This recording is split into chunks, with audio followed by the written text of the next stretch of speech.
coisa rápida antes da gente fazer uma leitura. Teve uma canção que a gente cantou aqui que fala, eu não me lembro bem, estamos juntos, reunidos ao redor. Essa aí. Pode soprar vento. Então, aí, reacender a brasa, essa parte aí. Estamos juntos, estamos preparados, isso. Estamos reunidos, a casa está preparada, pode soprar no vento, reacender a brasa. Reacender a brasa, aí eu pensei aqui no que eu tenho que falar, aí a minha cabeça. Pensei aqui o que a gente vai conversar. Porque eu estava pensando numa outra coisa, em algumas outras coisas, a cabeça da gente pensa em um monte de coisa ao mesmo tempo.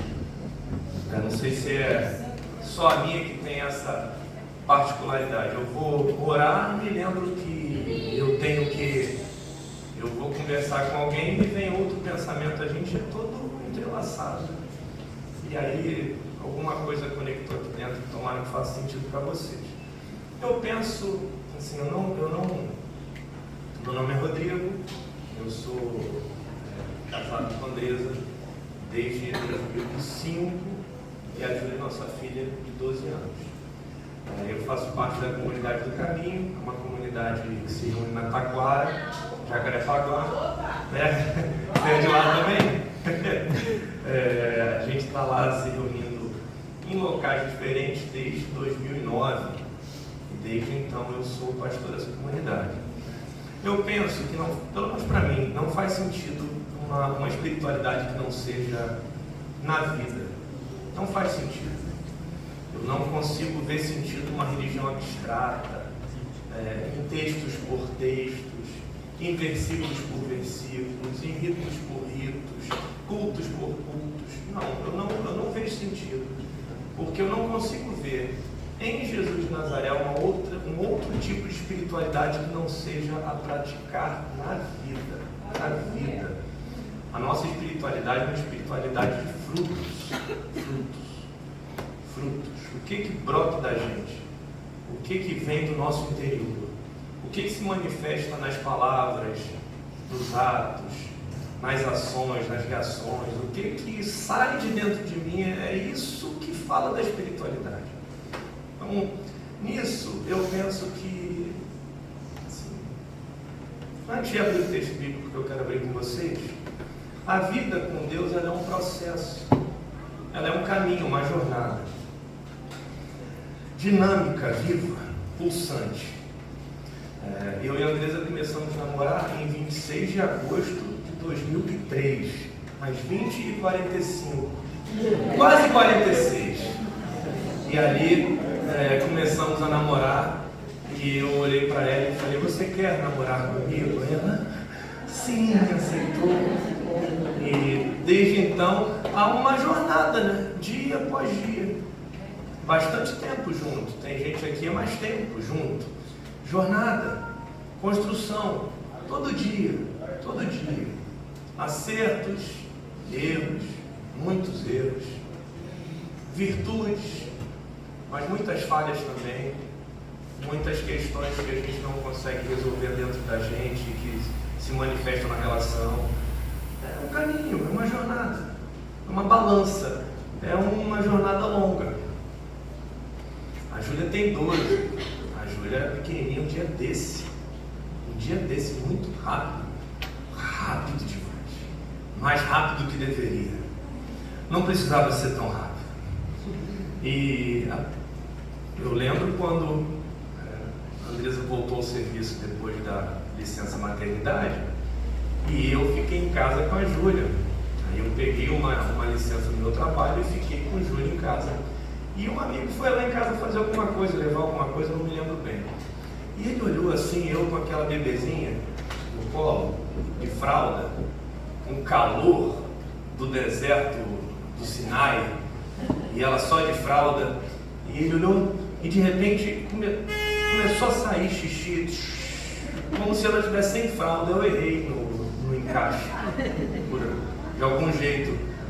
Não que eu até então não fizesse, eu sempre, assim, eu dizia que eu queria botar um equipamentozinho para que eu pudesse dar de mamar para ela, que era a única coisa que senti, eu senti que eu não podia fazer. Eu não entendo pais que ajudam mães. Pai não ajuda, pai é pai. Pai vai realizar sua função paterna, cooperando com a função materna, que coopera com a função paterna. Eu não sou fã desses caras que falam assim: olha, hoje eu fiquei de babá.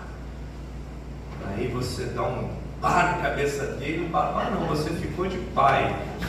Mas voltando, nesse dia houve uma falha. Como na vida a gente falha, aí o xixi vazou e caiu. E a pessoa que estava comigo olhou e falou assim: meu Deus! O quê? Ele, você está sozinho com ela? Eu falei: tô! Meu Deus! É minha filha, faz parte da vida o pai ficar com a filha ficar com a mãe, o pai acertar a fralda, a mãe errar a fralda, a mãe acertar o passo, a mãe errar o passo, essa é a jornada. E desde então que a gente tem muitas dificuldades de acertos e erros, eu e Júlia, Andressa e Júlia, Júlia e eu, Júlia e nós. Tempos difíceis, tempos mais fáceis, momentos de muita pressão, momentos leves e gostosos, assim é a vida. Agora a gente olha daqui para trás, tanto na minha relação com a Andressa como na minha relação com a Júlia, e eu não consigo deixar de perceber uma mão misteriosa que cuida.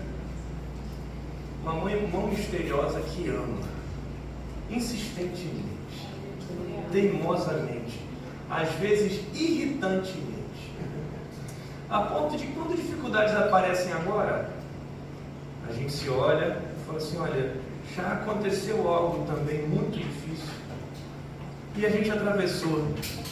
A gente vai atravessar agora também. O Deus que cuidou também vai cuidar.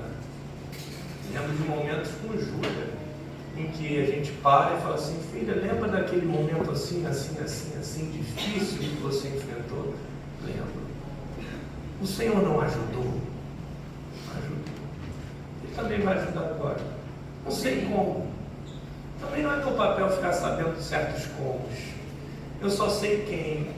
Ele é o nosso Senhor. Ele é o nosso Deus de amor. Eu estou falando isso, gente, porque assim como a relação com a minha mulher é construída dia a dia, assim como a relação com a minha filha é construída dia a dia, a relação com Deus é construída dia a dia. E só dá para conhecer Deus na vida.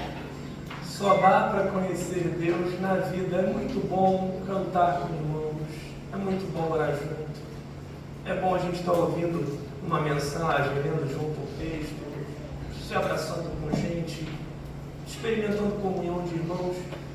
Mas conhecer Deus mesmo é na vida. Você está lá, quando aperta, quando falta, quando some, quando você descobre quem você é de verdade, quando você vê que você é frágil, vulnerável, fraco, pecador. E quando você vê que apesar disso há uma presença que se mantém amor, se mantém amor, se mantém amor, se mantém amor. A primeira coisa que eu queria falar é isso: a gente só consegue conhecer Deus na vida. Vamos nessa, vamos viver, vamos em frente. A gente vai conhecendo Deus. E não é por causa de quem somos, mas é por causa de quem Ele é. Não é pelo nosso mérito, mas é pela graça dEle. Não é pelos nossos acertos, porque ninguém tem uma história virtuosa a apresentar. Ninguém. Lembra daquela frase que o profeta Samuel disse para o Davi? Falou assim: olha, as pessoas veem a aparência, vocês estão vendo a minha aparência. Careca, estranho, narigudo, assim, assado. Aí você vai ter uma ideia: essa é a minha aparência, essa é a minha imagem. Eu sou eu. E Deus sabe quem eu sou. E Andressa, menos do que Deus, claro, sabe quem eu sou. E Júlia sabe quem eu sou. E a nossa vida com Deus não se dá por imagem. Como disse o profeta, Deus não vê o que o homem vê, Deus vê o coração. E Ele sabe quem a gente é. E a relação dele com a gente acontece não por causa das nossas virtudes, mas por causa do amor gracioso dele.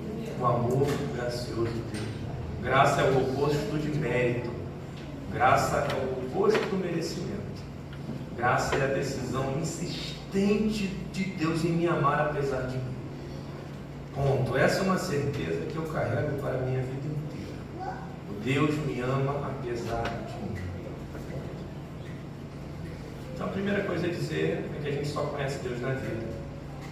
E seguir Jesus, porque para nós que somos cristãos, Deus se revela em Jesus. Então, quando se pensa Deus, porque Deus é um nome assim, abstrato, cada um entende o que quer que Deus seja. Nós, quando entendemos Deus, a gente pensa em Jesus, o Deus que se encarnou em Cristo Jesus. A palavra se fez carne. A expressão exata do ser de Deus, a imagem visível do Deus invisível. Quem vê a mim vê o Pai. Até hoje vocês não entendem, vocês têm andado há tanto tempo comigo e vocês ainda não entendem quem vê a mim vê o Pai. Ou seja, a intenção de Jesus era revelar Deus e a intenção de Deus é se revelar em Jesus. Então, para nós, Deus tem a cara de Jesus. Para nós, Deus é conforme Jesus. Jesus revela Deus. Jesus revela a face escondida. Deus é invisível, mas Ele se faz visível no Filho que se revela. A palavra, o verbo que se revela. Então, em Jesus, conhecer Deus significa segui-lo, andar com Ele. Não é bem acreditar nele apenas. Acreditar pode significar que eu acredito em algo que não afeta em nada a minha vida. Eu acredito que existem nesse momento 3 microfones nesse negocinho aqui. Isso pode não mudar em nada a minha vida. Então a fé, ela não é necessariamente acreditar. A fé é uma experiência no coração. É uma chama, é um fogo, é um movimento, revelação de Deus no coração do ser humano, que faz o ser humano experimentar e prosseguir na experiência comum de Deus. Então, conhecer Deus na vida em Jesus significa crescer no amor enquanto a gente caminha. A segunda coisa que eu quero dizer. Porque conhecer Deus te leva a querer conhecer mais de Deus. E conhecer mais de Deus em Jesus significa aprender a amar. Aprender a amar. Aprender a amar. Seguir Jesus é crescer no amor enquanto a gente caminha. Seguir Jesus é crescer no amor enquanto a gente caminha. E amor, amar, para Jesus não é necessariamente um sentimento. Amor, amar para Jesus é uma atitude, uma decisão. É uma decisão de fazer o bem, de agir para o bem do outro, de agir com o outro da mesma maneira que você gostaria que agissem com você, estando você no lugar do outro. Crescer no amor, crescer no amor. E para isso, com a canção e com isso tudo que me veio ao coração depois da canção, eu quero ler com vocês João capítulo 21. Quem quiser abrir a Bíblia, quem não quiser, quem estiver sem Bíblia, eu faço a leitura aqui. Com um pouco de dificuldade, porque o tempo passa, a vida é um processo, a vista já não funciona tão bem. Você olha o celular, eu não entendia por que o pessoal, ali me ajuda, eu não entendia por que o pessoal olhava o livro tão longe, né? Hoje eu entendo.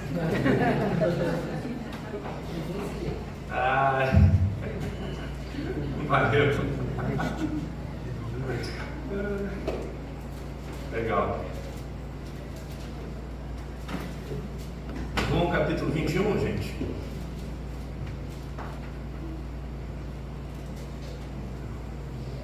Nós vamos ler o verso 9, que foi o verso que me veio à mente no momento que a gente cantou a canção. Deixa eu ver qual é a versão ali. Ali tá Brasas, né? Legal. Na minha versão está assim, ó. Quando desembarcaram, viram ali uma fogueira, peixe sobre brasas e um pouco de pão. Como é que está ali? Desceram para a terra, viram ali brasas, um peixe posto em cima e pão. Alguém que está com a Bíblia aí fala alguma outra coisa em vez de fogo, em vez de brasas ou em vez de fogueira? Existe uma outra... Sim, brasas acesas. Existe uma outra versão que fala braseiro. Braseiro.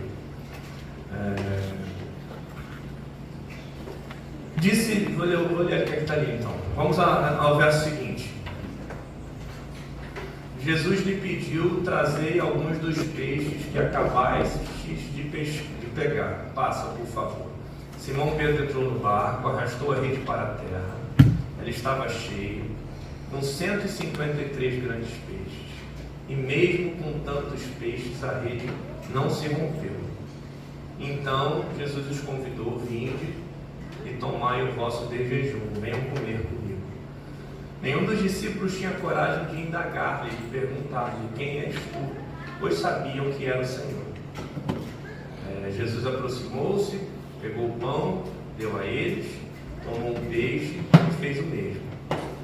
Essa foi a terceira vez que Jesus apareceu aos seus discípulos, depois de haver ressuscitado dentre os mortos. Passa para o seguinte e aguarda essa imagem. O que aconteceu aqui? Esse aqui foi um momento que Jesus já estava ressuscitado dentre os mortos. Vamos imaginar 3, 4, 5 dias depois da ressurreição, alguma coisa assim. Vocês se lembram que quando Jesus foi preso, antes da prisão, que aconteceu num lugar chamado Monte das Oliveiras, no jardim, antes da prisão houve uma conversa que ficou conhecida como a Última Ceia. E essa conversa é longa, ela está lá no Evangelho de João, ela é longa, ela vai do capítulo 13 até o final do 17, uma conversa longa de Jesus com os seus discípulos. Jesus com as pessoas que tinham caminhado com ele nos últimos 3 anos. No meio da conversa, Jesus fala algo mais ou menos assim: gente, está escrito no profeta Zacarias: ferirei o pastor e as ovelhas serão dispersas. Isso quer dizer, gente, na nossa vida aqui, no nosso contexto, ele falando para os discípulos que todos vocês vão me abandonar. Todos vocês hoje vão me abandonar. Assim, eles amavam Jesus. Aqueles caras, eles não deixaram pouca coisa para andar com Jesus. Havia ali amores sinceros com Jesus. Há um momento em que Pedro fala assim: mestre, nós deixamos tudo para te seguir. E Jesus não diz que é mentira, é verdade. Eles amavam Jesus mesmo. Eles amavam Jesus profundamente. Só que cada um só consegue oferecer aquilo que pode oferecer. Cada um só dá aquilo que tem. Eles amavam Jesus com toda a sinceridade, mas o amor deles, isso me dá um certo consolo, o amor deles era frágil, era instável, era vulnerável, era nem sempre confiável. Mas Jesus os amava e os amou até o fim. E falou assim: olha, eu amo vocês e sei que vocês me amam, mas todos vocês vão me abandonar. Nesse mesmo momento, eles começaram a dizer: não vamos te abandonar. Como? Tá louco? Nunca, de jeito nenhum. E o Simão Pedro era o mais falador. Quem fala mais se enrola mais. Quem fala mais se enrola mais. Muitos dos nossos problemas seriam evitados se a gente não falasse. Mas a gente fala. Simão Pedro falou: olha, deixa eu falar uma coisa. Você tem visto como é que eu tenho lidado com você até aqui. Não vou te abandonar jamais. Se for necessário ser preso com você, vou preso com você. Se for necessário ser morto com você, vou morto com você. Mas não vou te abandonar. Jesus olha para ele então naquela conversa aí, nesse momento tenso da conversa, ele fala assim: olha, hoje mesmo, hoje, antes do galo cantar, antes de terminar a madrugada, você vai me negar 3 vezes. Você por 3 vezes vai dizer que não me conhece. Aí o Pedro fala: jamais, Senhor, nunca mais fala isso. E Jesus se cala e a vida segue. E no fim da conversa eles seguem para o Monte das Oliveiras, onde Judas chega com os soldados, onde Jesus é preso, onde Judas não aguenta de tanto remorso. Eu tenho muita compaixão do Judas. O Judas não aguentou de tanto remorso. Ninguém nunca mais quis botar o nome do filho de Judas. Não entendo por quê. Judas, coitado do Judas, não aguentou, se enforcou, o galho quebrou, ele capotou no penhasco, não aguentou, ficou todo mundo sequelado, todo mundo louco. Por quê? Na hora que Jesus é preso, todo mundo foge. Todo mundo foge. Todos eles. Simão Pedro ainda puxou a espada, partiu para o combate. Jesus falou: tá louco, não é assim, essa não é minha praia, eu não sou desse jeito, não é essa a minha arma, não é esse o meu caminho. Ele guarda a arma e, como não sabe um outro caminho que não seja a arma, ele foge. Tem gente que obriga ou foge e não sabe um caminho intermediário. Pois bem, eles fugiram, só que durante a madrugada Jesus foi levado para a casa do sumo sacerdote, onde seria feito os questionamentos necessários para saber se ele era culpado ou não do crime que eles estavam o acusando de ser criminoso. No caso, ele seria, para a religião judaica, um blasfemador, um herege, e para a política romana, alguém que estava querendo subverter a política romana. Ele foi condenado pela religião e ele foi condenado pela política. Seguidores de Jesus necessariamente vão ter que ter dificuldade de aceitação no poder da religião e também no poder da política. Se seguidores de Jesus estão convivendo bem com o poder da religião e convivendo bem com o poder da política, possivelmente ele já tenha perdido Jesus de vista na sua caminhada. Voltando ao que, não que isso não seja importante, isso aí valeria a gente ficar falando dos 50 dias sobre o mesmo assunto, mas a gente está num outro aspecto aqui, é que Pedro foi escondido e entrou nesse ambiente da religião onde Jesus estava sendo julgado. Ele ficou olhando de longe, porque ele não sabia o que estava acontecendo. Ele amava Jesus. Ele estava decepcionado com ele, porque ele não mancou o que ele tinha dito que ia fazer, mas ele amava Jesus. E ele está ali, só que estava frio, era madrugada, e alguém acende uma fogueira, e é por isso que a cabeça de doido é assim mesmo. A canção me fez lembrar da fogueira, e o grupo ficou reunido em volta da fogueira, e Pedro também chegou e se infiltrou entre eles ao redor da fogueira.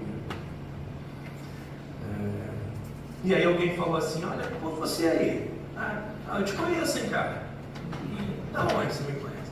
Não, você é seguidor desse Jesus aí que está preso aí. Ele: eu? Não, eu cortei o cabelo, estou diferente. Você está confundindo? Não. Ah, você não conhece ele? Não conheço ele. Aí ele ficou escondido ali na fogueira, no braseiro. De repente passa alguém e fala: opa, cara, eu te vi no jardim. Eu estava no grupo que foi prender ele e eu vi que você estava no jardim com ele. Ele falou: não, gente, eu nem estava no jardim, eu estava na casa da minha avó. Não estava no jardim, eu não... Ah, mas você não conhece ele? Não conheço. Aí por fim, cerca de 1 hora depois, uma senhora olha e fala assim: cara, qual o seu nome? Aí ele diz o nome. Eu falo: tá vendo? Até o seu jeito de falar denuncia. O sotaque dele é da Galileia. Esse homem é sim discípulo dele. Aí ele fala assim: eu conheço esse homem, eu nunca vi, não sei nem quem é, eu nunca vi esse homem. Quando ele termina de falar, o galo canta.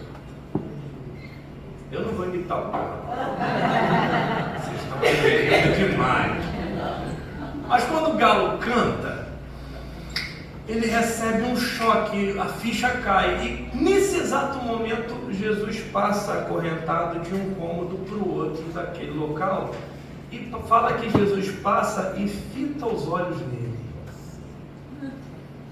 e ele olha para Jesus fitando os olhos dele, e Jesus não fala nada, fita os olhos e prossegue lá para outra sala. E a gente sabe que o olhar fala, né? O olhar fala. Lembra quando os adolescentes não podem saber disso, mas quando os adultos que eram adolescentes mentiam, os pais falavam assim: olha aqui nos meus olhos. Aí não consegue mentir mais, porque o olhar fala. O olhar fala. Não aos adolescentes, não que os adultos mentissem quando eram adolescentes, não. É uma hipótese, caso algum viesse, não que seja, que tenha sido uma verdade. Júlia, de jeito nenhum. O olhar fala, e aquele olhar de Jesus falou alguma coisa. E aí, o que o olhar falou é uma questão. E a outra é o que Pedro entendeu que esse olhar falou.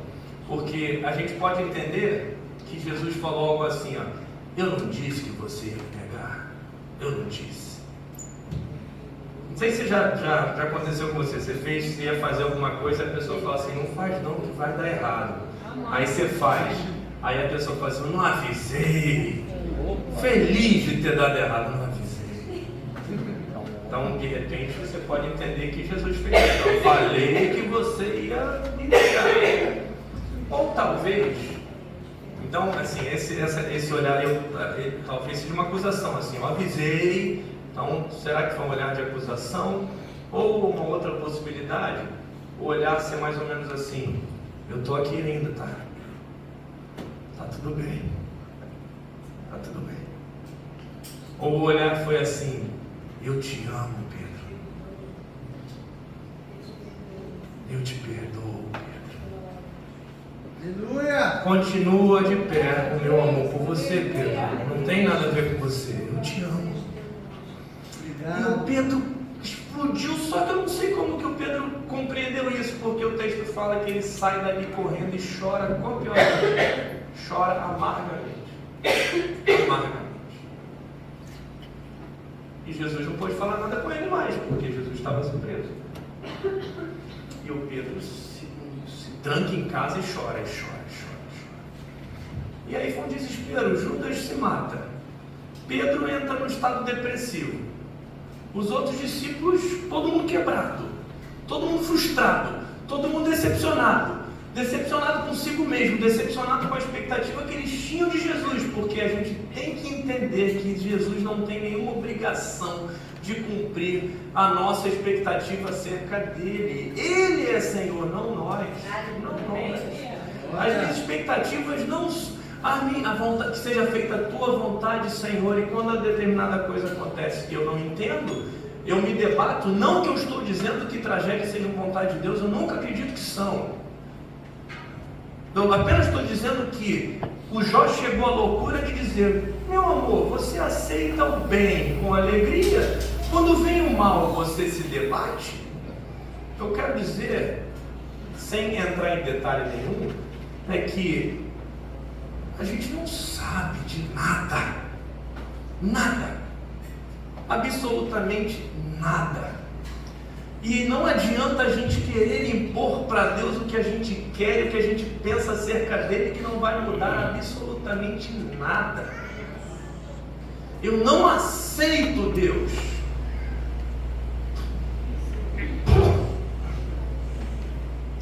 Não aceito. Eu vejo os rapazes com cabelos tão bonitos, Deus. Eu não aceito desde 22 anos ter buraco na cabeça. Não aceito. Não aceito. Eu vou ficar com a minha não aceitação, porque a não ser que haja um milagre extraordinário, nada vai acontecer. acontecer. Então, desespero, angústia, frustração. E aí Cristo ressuscita. E quando ele ressuscita dentre os mortos, ele primeiro encontra com as mulheres, Maria Madalena e algumas mulheres que foram até ele no sepulcro.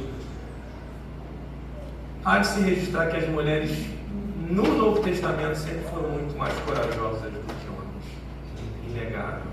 Na cruz, por exemplo, não havia nenhum homem, exceto João, agarrado nas barras da saia das mulheres. Então, as mulheres inegavelmente sempre foram mais sólidas, pelo menos no Novo Testamento. E penso que na nossa experiência comunitária também, pelo menos desde que eu faço parte disso, as mulheres sempre foram as que movimentaram o serviço. E Jesus fala para Maria Madalena, para Maria, para as mulheres: fale para o pessoal ir para Galiléia. Eu vou encontrar com eles lá. Mas avisa especialmente ao Pedro que eu vou encontrar com eles lá. Você vai encontrar essa narrativa em Marcos. Especialmente ao Pedro que eu vou encontrar com ele lá. E eles foram para Galiléia. E esse texto que a gente começou a ler do meio, aconteceu que eles estavam na Galiléia, de volta, e decidiram pescar, e foram pescar.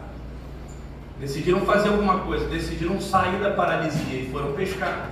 E estavam tentando pescar ao longo da noite e não conseguiam pegar peixe. Jogava a rede para lá, jogava a rede para cá, jogava a rede para lá e não tinha peixe. Às vezes eu tenho a impressão que o Pedro era um péssimo pescador, porque toda vez que aparece Pedro pescando, ele não consegue pescar nada a noite toda, mas talvez seja só as partes que apareceram no texto. Mais uma vez eles não conseguiram pescar nada. E de repente, de madrugadinha, já clareando o dia, aparece Jesus na praia, mas eles não conseguiram reconhecê-lo. Aquela névoa da manhã, não reconheceram a cerca de 90 metros do barco na praia. E aí Jesus pergunta: filhos, vocês têm alguma coisa para comer aí?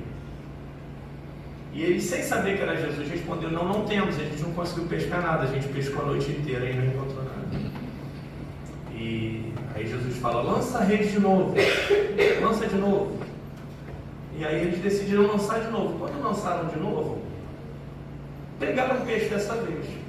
Isso já tinha acontecido também com Pedro, lá no iniciozinho da caminhada dele com Jesus, na chamada pesca maravilhosa, quando Pedro estabeleceu um princípio para sempre: olha, afasta-te de mim porque eu sou um pecador.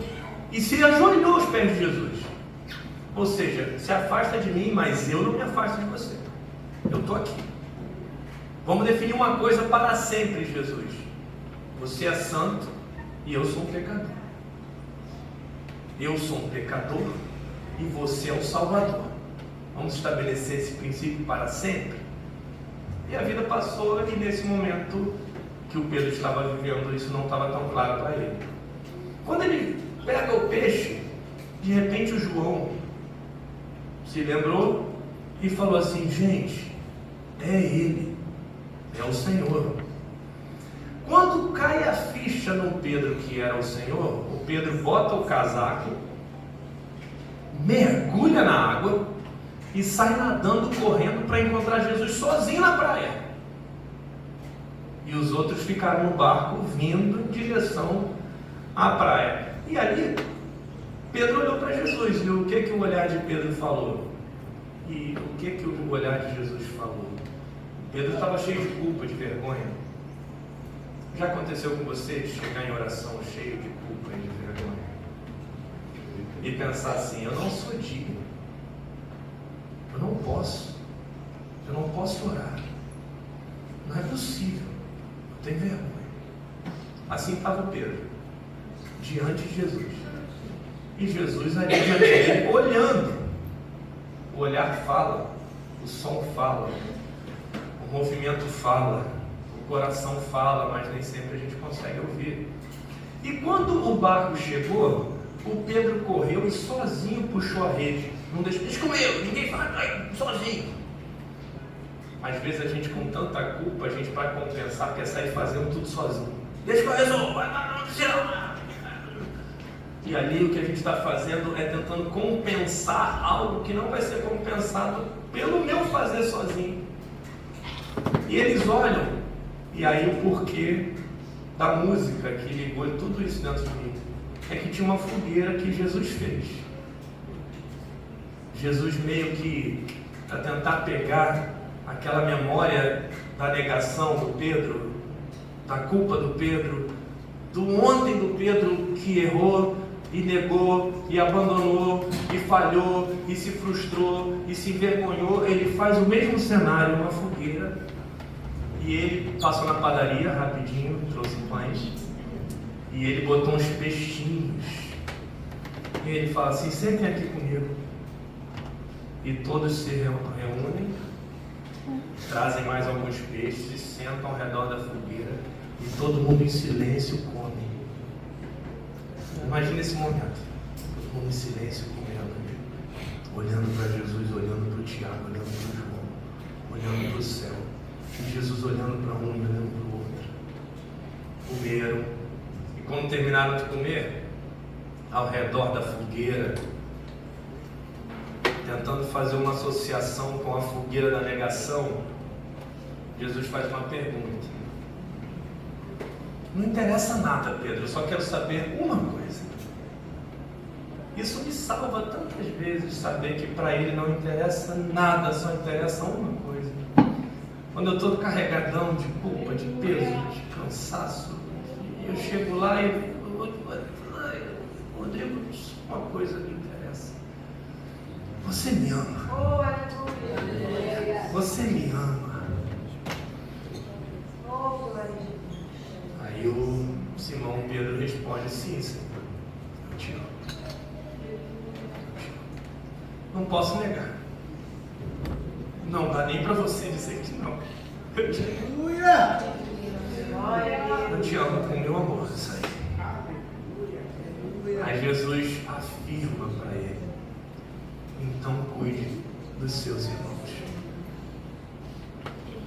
Pela segunda vez Jesus pergunta a Simão Pedro: você me ama mesmo?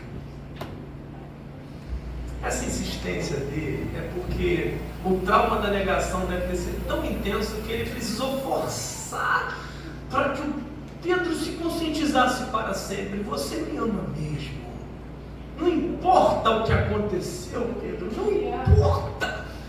Eu quero saber uma coisa: você me ama mesmo? E o Pedro responde: Senhor, te amo. Com um amor frágil, um amor imperfeito, um amor que não garante, mas é a única coisa que eu tenho para te oferecer, é esse meu sincero: eu te amo. E Jesus dá um sorriso e fala assim: então, ama os seus irmãos. E pela terceira vez ele pergunta a Simão Pedro: você me ama muito mesmo? E aí o Pedro fica triste, corta o coração do Pedro, porque ele fala assim: Senhor, ele se lembrou do Salmo 139, que fala assim: Senhor, tu sabes. Guardem isso, gente. Ele sabe. Ele sabe. Tu sabes, Senhor, quando sento, quando me levanto. Sabe o que penso, sabe o que faço. Antes que a palavra me venha à língua, tu já sabes. Senhor, eu tento às vezes fugir do teu saber, mas para onde fugiria eu do teu Espírito? Se vou ao mais alto monte, lá tu estás. Se me escondo no mais profundo abismo, lá tu estás, Senhor, porque para ti a treva e a luz é a mesma coisa. Quão maravilhoso é o teu pensamento acerca de mim. A tua mão se impõe sobre mim, pela frente, por trás, pela direita e pela esquerda. Eu não consigo nem entender. Tu me sabes, Senhor. O Simão Pedro responde: Senhor, tu sabes. Tu sabes que eu verdadeiramente te amo. Mas tu sabes que o meu amor é essa parada aí aqui. É isso aí, eu não consigo mais do que isso. Tu sabes. E E Ele dá um sorriso cheio de amor, cheio de graça, cheio de misericórdia. Ele fala: então, Simão Pedro, eu sei que tu me amas. Então, me ame amando os seus irmãos. Me ame amando os seus irmãos. Seguir Jesus, gente, é aprender a amar enquanto a gente caminha. A continuação do texto diz assim: Simão, hoje você é saudável, é forte, é jovem, vai para onde quer, faz o que quer. Vai chegar um momento que não mais. Vão te prender, vão te levar para onde você não quer. Você vai ter que fazer o que não quer. E aí o autor do Evangelho explica. Ele falou isso para significar o tipo de morte que Pedro iria glorificar a Deus.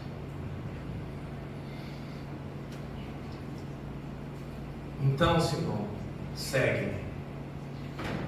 Não vai ser fácil, segue-me.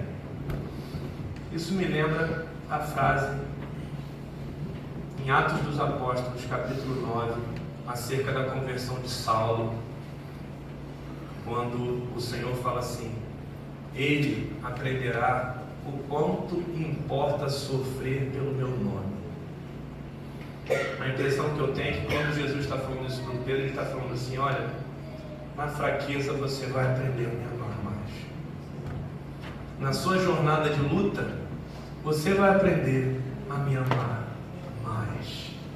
Na constatação da sua fragilidade, você vai crescer no amor por mim. E aí você vai glorificar ao Pai. E o amor por mim vai significar cuidado com o próximo. Qualquer próximo, Simão, quem aparecer na sua frente, qualquer irmão, qualquer irmã, por mais estranho e diferente que seja, ame-o, porque assim você estará fazendo amor.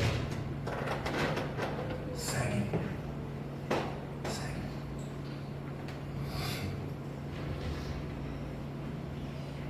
Jesus quer ser amado no próximo. Aleluia! Braseiro da afirmação é mais poderoso do que o braseiro da negação. A fogueira da graça do amor de Deus é infinitamente mais poderosa do que a fogueira do nosso pecado. A fogueira da redenção é infinitamente, eternamente mais poderosa do que todas as nossas transgressões. Como é que eu posso terminar essa manhã? Como eu fecharia isso aqui com vocês? Em primeiro lugar, só dá para conhecer Deus na vida. Na vida. No erro, no acerto, na queda. Não tem o texto? 7 vezes cairá, mas de todas o Senhor o levantará. Aleluia! Na vida. Na vida. Conhecer Deus significa aprender a amar enquanto a gente caminha. Aprender a amar. Aprender a amar. Perdoar, acolher, ser solidário, ser generoso, ser tolerante. Assim como o Pai fez, faça com o próximo. Assim como recebeu do Pai, ofereça ao próximo. Assim como foi perdoado, perdoe o seu próximo. Assim como foi acolhido, acolha o seu próximo. Assim como você, que não merece, foi acolhido pelo amor de Deus, acolha também aquele que não merece. Seguir Jesus é crescer no amor. E por fim, você me ama? É a pergunta que ele faz ao coração. E você vai dar a sua resposta. Ele vai falar: então olha para o seu irmão. Olha para quem está perto. Olha para quem precisa. Me ame no seu irmão. Valeu, gente, nossa manhã. Muito! Valeu. Valeu, Pedro. Amém! Valeu. Que o Senhor aqueça o coração de vocês com prazer. Amém! Que a fogueira dele queime no coração.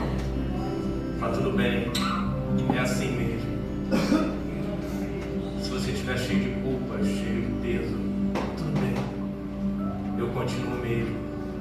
Se você estiver sentindo excelente, fortão, Ele olhando para você, e tudo bem, eu entendo você, eu entendo a sua imaturidade, eu entendo, faz parte. Segue-me, segue-me.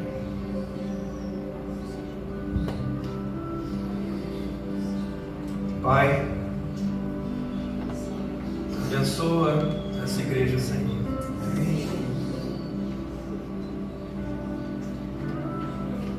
Abençoa o pastor Wagner, a equipe pastoral, os diáconos, os líderes, os cuidadores dessa comunidade. Abençoa.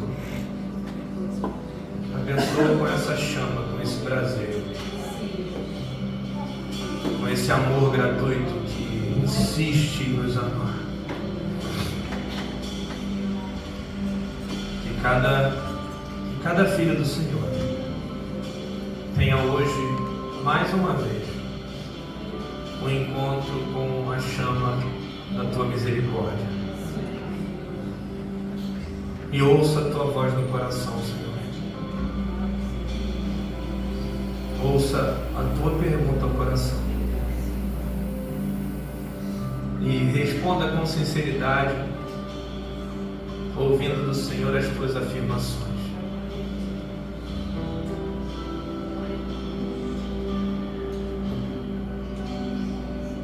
Os seus pecados estão perdoados, diz o Senhor. Os seus pecados estão perdoados. Obrigado, Senhor. Onde estão os teus acusadores? Eu também não te condeno. Onde estão os teus acusadores? Eu não te condeno.